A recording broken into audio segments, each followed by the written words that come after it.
गांव घर का विकास हो अगर आपका ये सपना है, गांव घर का विकास हो अगर आपका ये सपना है, तो उसे मौका दीजिए जो आप सबका अपना है।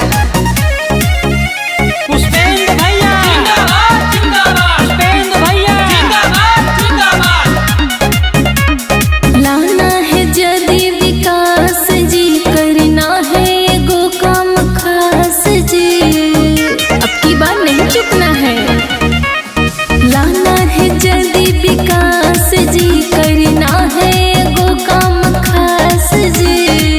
ठग आलू टेरवन के झांसा में चाची अब आना नहीं है। मारी के मुहर साइकिल पर समाजवादी पार्टी को जिताना है।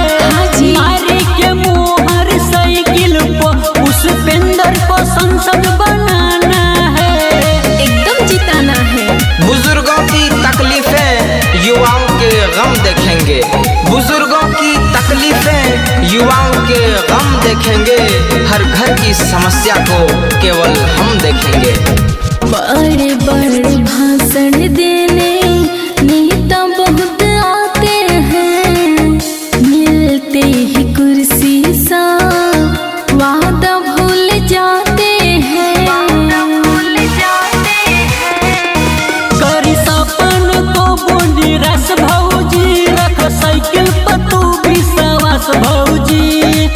साथी गरीबवन के सच हवे सपा ई भुलाना नहीं है।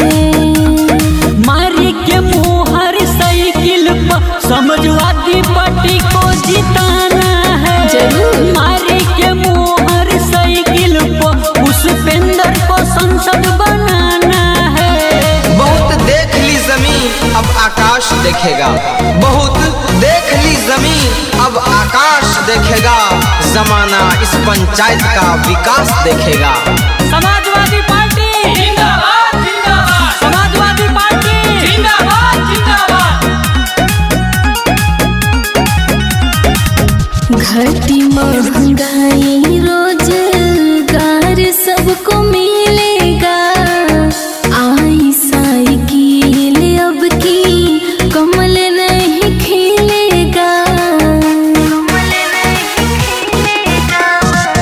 बटे 24 में ही है लहर भौजी, मारे हाथों साइकिल पर मोहर भौजी। कहले मनोज जितेंद्र मिलल बा मौका ई गवाना नहीं है।